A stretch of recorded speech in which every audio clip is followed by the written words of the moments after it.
Ready to build self love, confidence, and live authentically?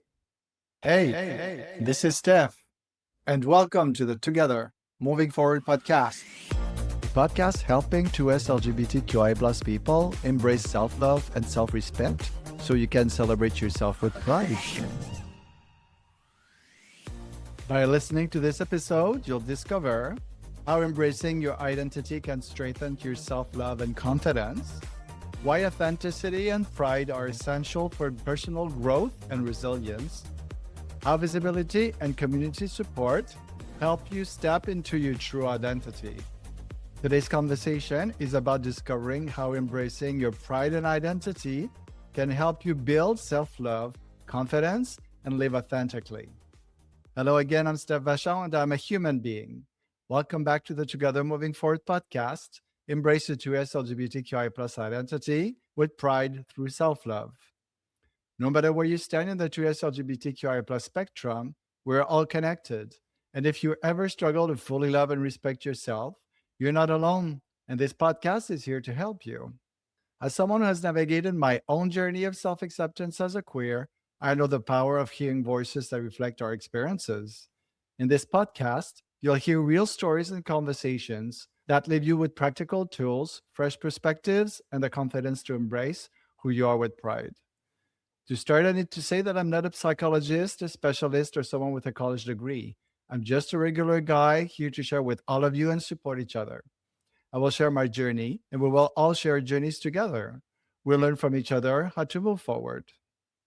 Today, I'm so grateful to welcome Shandi Strong, trans activist, community leader, and author. She shares her deeply personal journey of resilience, authenticity, and learning to love herself after facing job loss, relationship challenges, and societal pressure. Her story highlights how embracing your pride and identity can transform not only your life, but the lives of others around you. Shandi, thank you so much for being here with us today, and welcome to the Together Moving Forward podcast. Hi, Steph. I'm really happy to be here. Thank you. Thank you. Your community work spans so many roles. What was the moment or experience that first made you realize activism and community leadership were your path? Well, there were several actually. The volunteerism started when I became involved in the community, when I was finally able to go out and meet other queer people in the world and understand kind of what we're all about. Because up until that point, the only thing I knew about trans people was what you saw on Jerry Springer, and not always the best example. No. So, actually meeting people like me through a group that was here for cross-dressers, and then from that growing to a group of people that were in the queer bars. So in Winnipeg, at one point, we had a lesbian bar, 3 gay bars, and a couple of others. It was amazing, the community that we had here. And so I got to meet people, and top of the list on those people were drag queens. And they're going like, who are you people? What are you all about? And they were the people that instilled in me a sense of community, people giving to their community, because a lot of people in the community didn't have. And then there were organizations like Geos Cares, which helped people living in hospice with AIDS. And so I just became very much aware how big a heart our community has. And then from then, I started getting involved as my life changed with many, many boards. And there was a point in my life where I was on, I probably had 2 board meetings a week and 3 projects going every week, and it became too much. But just because I had such a huge, huge desire to give back. And that was my community showing me what could be done and the need for it to be done. So I've kind of scaled back on that as I've gotten older. I just currently sit on 2 boards, but they're where I want to spend my time. A couple of them have closed and not really reopened, but it's really important to me still to give back because it's needed, and we need to see people doing that. If it's all done in the back, where nobody sees it, doesn't have the effect that's needed for the community. So the activism came out really because I got badly hurt, and that's the story with a lot of people that step up. is something happens to them that triggers it. So after working for the same company in a management position for 15 years, I came out, had support from people that I worked with that I had been gradually coming out to. And after 15 years there, I was told, there's the door, get out. And I'm going like, I was shocked. And at the time, trans people did not have human rights in Manitoba. It was not something I could go to the Human Rights Commission and say, hey, this isn't right. And they're going, well, we agree that it's not right, but it's not written down on paper that you have the right. Hmm. And that was kind of what? And then 2 weeks later, my supposed partner of 20 years said, I'm out of here. And she had been supporting me ever since I came out to her, which was 15 or 20 years, before that day. And she helped me pave the path. So I was on the edge. I was literally seconds away from taking my life when my daughter came home and surprised me. And from that, I got a lot of support from my friends and my community. And I came to the realization that I was important to somebody, to some people. Mhm. And that really helped me go, okay, let's keep pushing forward. So after that, I continued to be involved in my community. And I found myself always being approached by people in the community, parents of queer kids, that were out in our bar and our community centers and things like that. And they were going like, wow, you're amazing. And I'm going, no, I'm just a girl in a bar.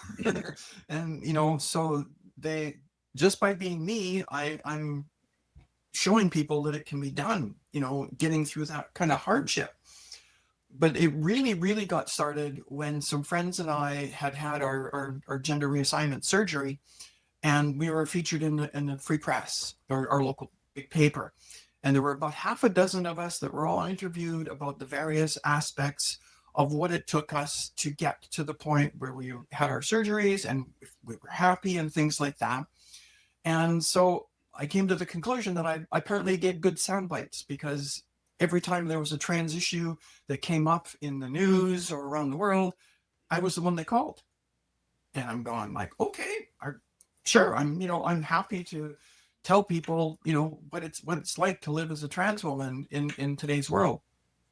And, granted, Manitoba, for the most part, has had it easier than a lot of places in the world. But, with the human rights thing, there was still things to be done.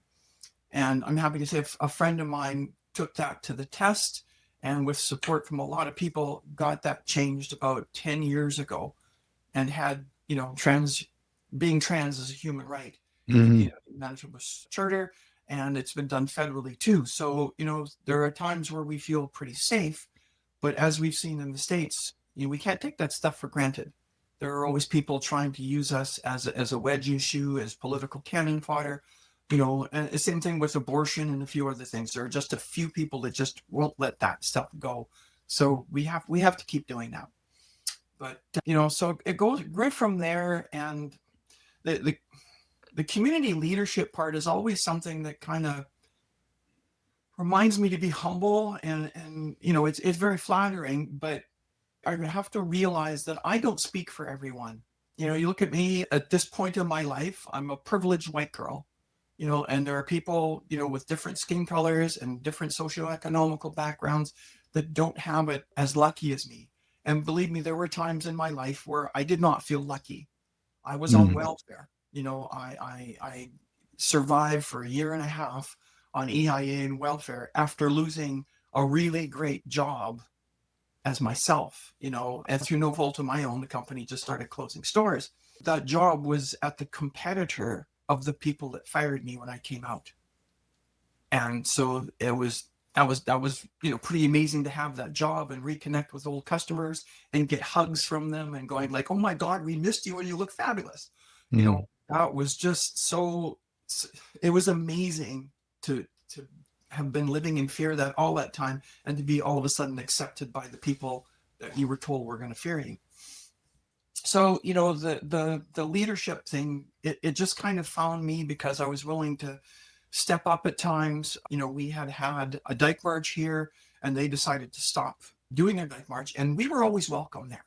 And we loved that. And we felt the connection. It was a lot of lesbian friends, and a lot of trans people went there. And it was a lot of work to put that on. And they did a great job. But then after a while, they got tired and they say, we're not going to do it anymore. And I saw the need for my people to have a march. And there were trans marches being held everywhere in the world. I'm going, we need one, because our pride had grown. When I first started going to pride, I went on the sidelines and I didn't see people like me. I just saw, all the twinks and their little outfits dancing, and all the drag queens and all of those things. And I'm going, wow, but where's me in that? And my community echoed the same thing. Like, where's me in all these thousands of people? How can you see the 1% of them that's trans? So we started up the Trans March, and we highlighted some performers, and it's grown, which I'm really happy. I stepped back a couple of years ago after COVID and whatnot. COVID was hard for a lot of festivals like that, but I just got too busy doing so many other things. So I passed the torch, and it's still going, and it's a legacy I'm really proud of. And Great. that and like the Trans Day of Remembrance, the people that were organizing that said, I'm too tired, I can't do it anymore. So I put up my hand and I did it for a few years, and kept it going, passed the torch, and that's still going too. So those are things our community needs. You just said something earlier. You said just by being me, Mm-hmm. being yourself, people were coming to you and they were inspired by you. I think it's a really nice way to tell people that just by being yourself, when you accept yourself and you're being yourself, this is Absolutely. how you inspire and you attract people. Yeah. Yeah. And like the problem with being trans is that you live your life in fear. You're like, I was terrified to come out to my parents. When I finally did, my mom goes, well, okay, as long as they're happy. And then 10 years later, I finally said, okay, I'm doing this. And she was going, okay, as long as you're happy. It wasn't outright acceptance, but a few years later, she got to see me as me, and be happy, and say I love you, and hug me, and accept and see that I was happy. So she was okay with it. My parents grew up in a generation where trans people were either celebrities because, oh my God, somebody had that surgery, or they just weren't seen. So great for my people, for all the people that came before me to show me that it could be done. They gave me the hope that I could do it too, because I transitioned when I was 50, and it took me all that time. I knew I was a girl, in when I was 5 years old. I played with all the girls in the neighborhood. We had tea parties and stuff like that. I got it, but didn't have the words to communicate it, to my parents. We had the Encyclopedia Britannica. We didn't have the internet. We couldn't go online and say, why am I feeling this way? Or who do I ask? And, my parents caught me cross-dressing as a teenager, and they sent me to a psychiatrist. And the psychiatrist says, well, you just have issues with your dad. I'm like, I'm a teenager. Of course I have issues with my dad. But, he says it's just a phase. You'll grow out of it. Obviously not. Yeah, And he would. I think he was not qualified yet enough. But this is why we have to keep showing up, and everybody in our community have to keep showing up, because this is what we need to show people, that it's normal, and it's more than normal, that it's okay to be yourself. So trans congratulations. Yeah. I mean, trans people have existed throughout history, throughout prehistory. We're there. It's just, certain regimes have buried us, or shunned us, or killed us. We're there, and a lot of cultures have respected us. And we have to show people that we live that normal life, so that they understand. If we're always being used as cannon fodder for politicians, it sends the wrong message. It enrages people. And And that's why do you think, like, why do you think that is? why do I think that is? Because there are some uptight people that really, really think that we're a threat. They're afraid of us. That's the word transphobia, is they're afraid of But trans. why? Why are they afraid of you, trans people? Or why are they afraid of our people from our community? What do you think? I wish I actually knew. So many of the theories go that, they are gay or trans themselves, and they just don't want to deal with it. Part of it's the way they grew up. Part of it is the way that who you hang around with, right? I'm far more comfortable with myself because I hung around with people like me and I learned from them that it was okay. I remember being a very different person as a teenager, trying to fit in. And when all the bullies were going, well, those people are this and those people are that. Well, if you don't agree with them, they bully you too. You have to find the strength to stand up to the bullies, right? I look at myself now and I have bigger balls now than when I actually had them. So you have to grow. You have to grow as a person, and you do that through education. You do that through people that are teaching you that it's okay to be different, that it's okay to be accepted for being different, and it's a long process to learn. Do you know what? Like the more I interview people, I ask that question often Mm-hmm. because I'm trying to understand why it keeps coming back, after there's cycles. And this is what I think. I might be wrong, but this is what I think. I think because people from our community were so resilient and we're so creative and we're so outside the box, governments and people want you to be in that little box. You go to your job, you're productive for our multimillionaires people, the big boss of the company and the government. And then they know that us people, we're resilient. We went through all what you were talking about, and then we come out of it as winners. And I think this is why they're scared of us, because we like to change things. We're not into a box, we're not into a container that just follows the orders, and we want to make things better. And I think this is why they're so afraid of us and they want to put us down right away, because they know we're resilient, they know we're going to fight. And that is like it helps me to do this podcast and to go even further now that I understand even more. And it makes me understand who I am as a person. And that I think from everyone from the community, we're so much stronger than we think we are. And we can do so much more. And the way, because they are scared of us, well, it's almost like I'm trying to put it in a positive way, that it's almost like it's a good thing because they're scared of us because we're good, we're great people, and they know that we can, advance things, and They're just people that are comfortable in that little box. because it fits for them, it works for It works them, for them. because they can control everybody and they can control what they want. Yeah. So yeah, don't put me in a box. No, no, me neither. I was in a box for way too long. I came out of the box like it's like I had a few coming out, and I can really say that it took me all this time until I would say recently, in the recent years, that I fully came out. And I'm still not even fully out, because sometimes I'm still thinking and scared, oh, should I be myself here and there? But it's getting so much better. But I almost feel like I'm doing a second, third, fourth, fifth coming out. Just, I've learned it's an ongoing process. Yeah. For as out as I've been and as public as I have been, there are still people you have to come out to. And, there's still people you wonder, should I come out to? And in different situations. Honestly, before I started any kind of activism, I didn't want to be an activist. I just wanted to be a girl. I wanted to do my nails and wear pretty clothes and find an important thing to do in my life as a woman. Never considered getting up on a soapbox or running for office or anything like that.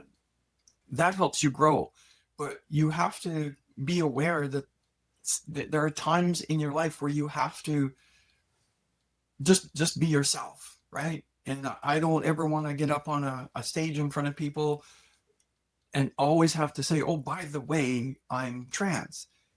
I just like to get up there and be accepted for who I am. And if it happens that somebody says something about trans people, I have the strength and the conviction to be able to say, yeah, you're right, great, or yeah, you're wrong, and here's what we can do about it. Here's how I can teach you. Yeah, what you said is really true. You still have to, because we still have to make ourselves safe, So we have to be. My radar is really good. Yeah, and, and we have to. It's yeah, that's good. one of the things that I tend to bring up a lot is like when you look at a hetero couple walking down the street, hand in hand, arm in arm, or something like that, nobody bats an eye, period. But my wife and I still have to be very careful to hold hands in public. Why? Because, well, all it takes is that wrong person to look the wrong way at us, and there could be a situation. But there shouldn't be. Why should any two people expressing any kind of affection for each other in any space be taboo? It shouldn't. It should be, hey, look, two happy people. That's what world should be all about. Yeah, because it's not in the box, doesn't fit in their box. That's right. Yeah. Yeah. Well, it's time for them to get out of their own box. Great. Yep. In your memoir, Growing a Pair, you speak about personal challenges, including losing your career and marriage after coming out. How did you find your way back to resilience and purpose after such a big life shifts? Well, first of all, thank you for reading it. But, like I said before, heartbreak and disappointment nearly did me in. And I think, that's what a lot of queer people and especially trans people fear and go through. Like, it is a process. Realizing that I had friends that actually cared about me and believed in me really, really helped. Because, at the lowest point in my life, there was nobody. There was me. I didn't care anymore. And a lot of us are driven to that point, and a lot of us don't make it past that point. The suicide rates in trans people is way bigger than it needs to be. Too high. Yeah. Yeah. So, that support was great, but I struggled to find a meaningful job. My first job was in this really awful call center, and I was there for 2 years leading up to my surgery. And I still am connected with a couple of the amazing people that I worked with, but the job itself sucked my soul. And I was a supervisor for a brief period of time, and the people that ran the place, they had such a low opinion of the people that worked in the trenches. And it was really hard, but I needed the job, I needed the money. But there were people there that didn't want to share a bathroom with me. I was in a pride parade, and we had these public computers where you could go on your break, and some people were looking at them, and feedback happened, and there was like, I don't want to go into the bathroom with that. And my management heard it. So the one great thing about that is they heard that, and they gave me the opportunity to have those people fired. And Wow. I stood up for my human rights when I technically didn't have any. Great. I took the high road. I didn't get those people fired, but that was the only good thing about that job. And I was happy to leave it. But I think part of what comes with that, and I think I demonstrated that over that 2 years, is I'm stubborn. If there's something I really want or really need, I find a way. And you need to do that when people are telling you can't. Mm-hmm. My dad, for example, was one of those people that was comfortable in his little box, right? And he thought his kids needed to follow his little box, never grow, never change, do that kind of stuff. And that's why him and I had a lot of issues. It was okay for my sister, for example, to be a tomboy, but it was not okay for me to be a sissy, right? That's how he looked at it. He didn't have the understanding, right? So it was a challenge, and I told my parents when I was old, I want to be a rock star. Oh, that's nice. Go get a real job. So I got a real job. Why you need to get a better real job? Why didn't you have a job like your father? I'm just going, I'm not him. I never want to be him. Mm-hmm. Why should I have a job like him? I want to find my own path, and I worked in retail for 1,000 years, it feels like, but every company I worked for, I rose up to be management. I did a good job. I had a lot of respect and things like that. And that's what led to that job, working for the competitor, the people that fired me, is I knew my stuff. I knew my industry, I knew people, I knew how to manage people. And that really, really helped. It felt good. I was vindicated, that I got this job when those exact same, the competitor told me I wasn't good. I wasn't worth it. People would hate me, and they didn't. That was great. But I think, when it comes down to it, when I look at those roles, like in the business that I can't name because of an agreement, I was the feminist. I was supporting the women that worked there, teaching them skills, helping them do the boy only jobs and vice versa. And that didn't sit well with those people. They were, no, boys do this job, girls do this job. And I'm like, this is the 21st century. Do you not know? But that making a difference carried through to being in my community and making the difference, and being reminded constantly that I was making a difference. I worked for Home Depot for a couple of years, and I had customers come up to me in the store going, I saw you in the paper, you're amazing. And I'm just like, there's a random customer in a random store, where's this coming from? So hearing that, and then hearing from the parents of trans kids, and being able to tell them a little bit about me and help them find a way to understand their kids better, that was overwhelming at points. Like, to know that some kid's going to have a better life because this parent had the courage to ask me a question. Mm-hmm. It was like, wow, okay. Then, for a little while, 3-4 years, I was part of Big Brothers Big Sisters. And I mentored a young trans girl who's gone on to do really amazing things. She's studying, was it fashion design in Toronto? And she's going to be amazing. But she was an activist in her home community. She stood up, when the library wanted to ban certain books. And she says, that's not going to happen. I'm just incredibly proud of this young person that's doing this. So, I look back at that, and I didn't go looking for it. I just wanted to be a girl. I didn't want to be on a soapbox, but I'm one of those people where the role found me, and that's because I found myself, and I started to live authentically, and that's, I think, the crux of everything. Is when you're yourself, you're stronger and happier than you were before. And community, and you helped others, it helps you grow so much. Absolutely. Well, yeah, absolutely. I totally get that too now. You've worked a lot around trans mental health and awareness. What do you think are the biggest misunderstandings people still have about trans experiences today? And how can allies better support trans youth? Well, I think it's really important that for people to see trans people that have gone on to live authentic lives. When especially when you're young and you feel like the world is against you, been there, done that. It's hard, right? You're looking for acceptance, you're looking for empowerment, you're looking for ways to be yourself. And if you don't see somebody that has gone through that and survived, and not only survived, but thrived, you go, well, what's the point? Why should I bother? Why should I try? It's so hard, right? So I think that's part of what I've been doing through the Day of Paint People, is getting up there and telling my story about how hard it was to get through that, but ending that with how happy I am, how fulfilled I am because I've been able to give back, how fulfilled I am because I have a great job now where I get to actually help people. And I get to work on my dreams of being in a band and things like that. Like, all of this has come because I'm stubborn, but it's also because I've seen people like me go live their lives. I have a good friend who transitioned in a similar story. She had an executive job, and they said, get out. And right now, she, for a time, was that pillar of the community that was out there helping everybody. And she's got a happy life right now. She's been through some crap, but she's still there. And a lot of people in my community have done that. So that there are a lot of us that really need to go, hi, guess what? You can do it too. Whether that needs to be on a podcast or on a poster, you can do it. We have to give these young people hope.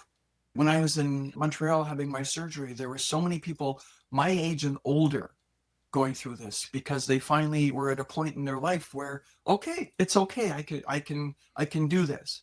Whether it's sadly because there's nobody in their life left to say you can't, or where they just finally said to themselves, I can't live like this anymore. I have to be authentic for the remaining years of my life and be happy. It's sad that they had to wait that long. They're happy. That's great. I'm still connected to a couple of the people I was there with, but There was nobody younger than us. We were all in 40s and 50s, but people I know in my community, so they're in their teens and their 20s, are looking forward to this, and they need to see that this can happen, that you can be okay, that you can get through it, and that the supports are there. And here in Manitoba, it's that case has been building. Like, when I go speak at a school, I see the little rainbow sign and it's everybody's welcome here. That's great. I never had that when I was in school, but there's still bullies, there's still pushback, and people still have to know that they can work through that. Whereas, Representation is so important. but when we hear the stuff coming from the States and all the overseas, that's the pushback. And we feel that, like, when that happens, we feel that it's a visceral thing that somebody hates us so much. You have to remember where you are, right? And remember that it's okay here. It's okay here now, right? And we have to keep that. And we do that by being visible, Yeah, by being authentic, and showing people that we're okay, that we're nothing to fear. That's the important thing. exactly. I never really expected my life. I put this in the book. I never expected my life to fall apart. I'm a kind of a ducks in a row person. B follows A, which is followed by C, and so on. And I spent a good 15 years leading up to that point where I was ready to come out at work and ready to proceed with surgery and ready to be authentic. And that was a gut punch, as they say. But we're faced with that stuff. We need to see that there's hope. And I Yeah, think that's the message that we have to give to anybody, that those people that are trying to keep you in your box, whether you're queer or not, that there's hope outside that box. You can't live your life like that because you'll be miserable. And guess what? When people are miserable, they lash out at people that are happy, that people are doing things that they can't, and they're bullies and they try to put you back in that box. And that's the conversation we had earlier. That's what they're trying to do. They're yeah. trying to make you fit their vision of what you should be. Mm-mm, not happening. Nope. You've been active in politics, including running as an openly trans candidate. What have you learned from that journey about inclusion in politics spaces, and what progress still needs to be made? As I was saying before, I'm privileged here in Manitoba that there is a decent level of acceptance. That former employer excluded, but there it's hard here, but it's easier here than it is in a lot of places. But I became involved in politics because somebody besides me believed in me. I'm going to go back a number of years to when Justin Trudeau first got elected, and he created a cabinet that was full of women and people of different skin colors, and it represented to me what Canada was all about. So I said, I want to be part of that. And I went to a friend of mine who was then the leader of the provincial Liberal Party here. We'd met at all kinds of pride events and things like that, and had a good relationship. And I said, I want to be involved. I want to help. I want to volunteer. What can I do? So, we were interviewing, and I got up on my little soapbox at her office, and she says, you need to run for office. So I did the what kind of thing. And I said, no, I don't think that's me. But like most women, you need to be encouraged. So we went back to our conversation, and she said, no, you do. Your people need you to run for office. And I went, oh yeah. So I talked it over with my partner, who we were just in a new relationship too. So this was kind of like, really, you want to do this? And she supported me too. She believed in me too. My wife is a fan. And so I thought about it because it was big. At the time, we thought it was just Western Canada because there was an MNA in Quebec that may or may not have been trans or non-binary or something like that. So we didn't want to step on their toes. But we've since learned that I was the first openly trans person to run for provincial office in Canada. Wow. And like that was, yeah, wow. And I really wish I would have won, because I tried 3 times so far and haven't won yet. But it's connected me with a job in our Manitoba legislature where I've gotten to help people, where somebody comes to us with a problem and says, please help me. I can help them. My former boss and I saved 2 lives because nobody would listen. And we made people listen. And like, how many times a day do you get to do that kind of thing? It was like, sorry, it's, that's purpose. That's Mhm. making a difference. We've actually helped people. But the people that I've become associated with in the Manitoba Liberal Party have opened my eyes to all of those possibilities. They believe in, like I do, the acceptance of every human, whether you're queer, whether you've got a different skin color, whether you believe something different in your religion, you're still worthy of every single human right that every single other human being is. You're valid. You mean something, and we need to see that. And that's what needs to change in our political system. No more othering, no more pointing at somebody because they're different and saying, you don't deserve what I have. We have to do that, and there are people here in our local parties that weaponize, they're still willing to weaponize us for votes. And that's awful.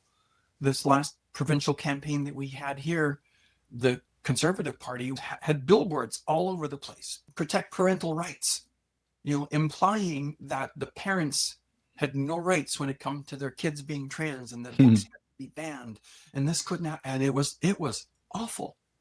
It was absolutely awful. I drove by those posters every day, and my stomach turned. I'm going like, how can people here believe this? This is not the States. This isn't, we've been here for so long. We've fought for all this acceptance. And how dare you try to take that away from us? And I'm glad they didn't get in. And I think that's one of the reasons that they didn't get in.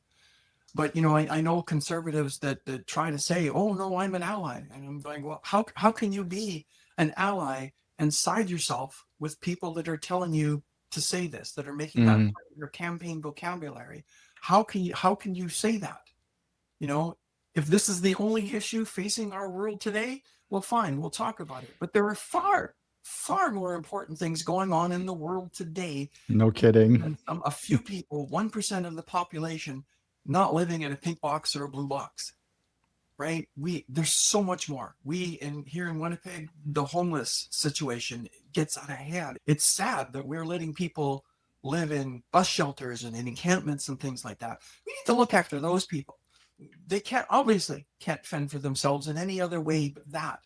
Why aren't we helping them? Why aren't we putting money towards them better, instead of picking on a few trans people? It's distraction, so they don't have to deal with the real things. So people are, as attention or towards something else. Yeah. But you know what? Let us be. We'll help deal with that. That was one of the boards I sat on, was to find a way to build tiny homes for homeless people, because it worked in Mhm. Toronto, it worked in San Francisco, it worked in Los Angeles, it worked in a few other places. Why aren't we doing that here? It's cheap, it's effective, it works. And guess what? You don't have to worry about trans people, because guess what? The homeless people are helped. They're living with dignity, they're getting supports. But people try to find super complicated ways of doing things, and blaming people. You don't blame homeless people because they're homeless. Their circumstances led them to that, and that's their only option. Let's help them. Somebody Mhm. falls down in the street. Do you look and laugh? No, you help them. This is what we need to do. So that the politicization of those kind of human things really, really needs to stop. We need to be able to look at people and go, okay, you're a human being and you need help, you need support, you need whatever break that the government can offer you so that you can thrive and contribute to our world in whatever fashion that is, monetarily, human rights based, whatever that is. Let's let you be you and contribute and help. That needs to change. Well said. For trans people who are listening right now and maybe feeling exhausted, discouraged, or unsure if they can keep going, what is the most important advice you wish someone had given you earlier in your journey? Well, I think a lot of it starts with self care. You need to take a good, deep breath every single time you need it. You have to remember that you are a valuable person, not only to yourself, but to others, to other people in your life. You have to remember, and it's not just having to do with being trans, that no matter who you are, there are people in your life that aren't going to like you, and they don't matter. What matters is to be with people who like you, who you can support, who matter to you, And sadly, that includes family too. My chosen family has become far more important than a few of my blood relatives. I've had a lot of, you know, close family members, uncles, grandparents, and one of my daughters that, are super great with me. My 93-year-old grandmother didn't bat an eye. You know, that's how could she have brought up my father? She didn't bat an eye at it. It was wonderful. And they're still part of my grandmother passed away, but they're still part of my family. But my chosen family grew with me and helped me grow. But we're all tired. We're all exhausted because we face these same threats and crap and rhetoric every single day, and we have to consider the source. We have to remember where that comes from, and we have to believe that they're wrong. Because if we for a second believe that they're right, it's going to diminish us. We have to believe in ourselves and believe that we're right. And we have to understand too that they, like us, are a small percentage of the population. Not everybody feels that way. I know conservatives that are good people. I know conservatives that have trans kids and aren't hateful people. I know conservatives that don't really care about us at all. So we have to stop feeding those people that are weaponizing us. But we should never stoop to their level to prove our value. We have to teach, we have to educate with love, with compassion, remembering that we're good people.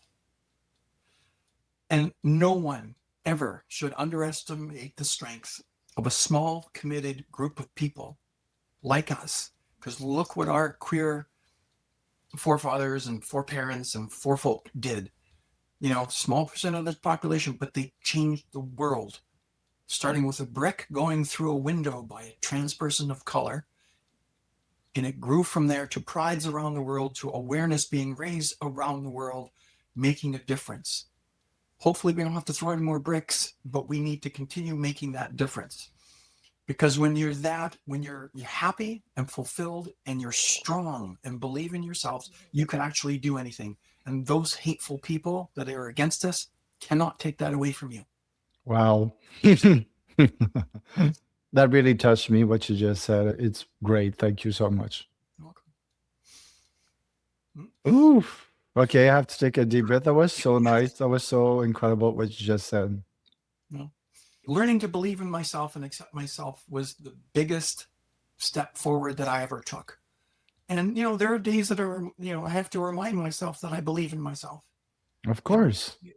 There's no perfection. There's no coasting through life, right? You have to believe that you're making a difference. You have to believe that you're strong and valued. And if you believe that, you're unstoppable. I really, at my age, kind of going through a bit of a catharsis because I'm finally able to start working on a childhood dream of being a rock star, being in a band, playing my guitar in front of people. And it took me this long to get there. Does it diminish it? No, I earned it. I'm working for it, and you need to do that. There's no something stops here. Keep going. As long as you're, I'm going to be 65 in a few months, and I'm still thinking about what I can do with the rest of my life. It's not ending because I'm old. No. It's still in many ways just getting started because I've had to wait this long. Wow, that was so great. Well, Shandi, thank you so much. That was really great to have you on the podcast. And maybe one day we'll meet in real. If you come to Montreal, please let me know. And if I go on your side of the country, then I will let you know for sure. Thank you so much. Absolutely. That would be wonderful. Thank you again for having me be part of this. It's wonderful. Bye. Bye. In today's episode with Shandi, we explored how embracing your identity can strengthen your self-love and confidence. When you allow yourself to live authentically, you step into your strength and begin to truly believe in your worth. We also talked about why authenticity and pride are essential for personal growth and resilience.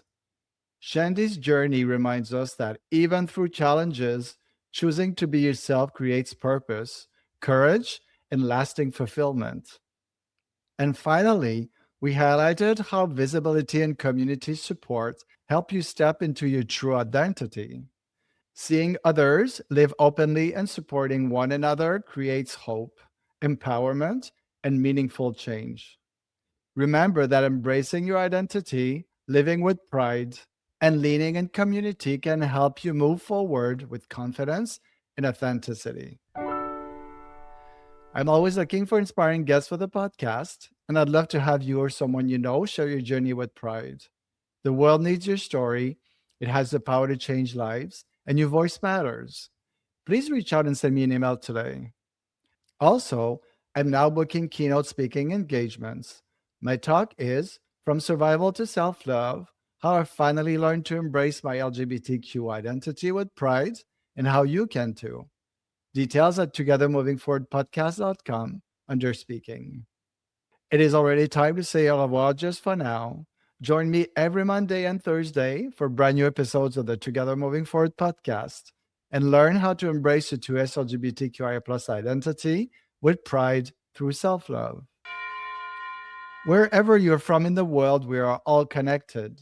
Remember, solidarity beats hate. The more we unite, the stronger we become. Because at the end of the day, we are all equally human and we all deserve the same rights. One last thing before I go: put your head on your heart and repeat after me. Yes, you and me together. I am resilient and I can face any adversity. Yep, I am resilient and I can face any adversity. From shame, guilt, silence, and rejection to pride, freedom, healing, and love, together moving forward. Thank you so much for being here with me today and for sharing this journey of growth and love. I truly appreciate you. See you real soon. Ciao.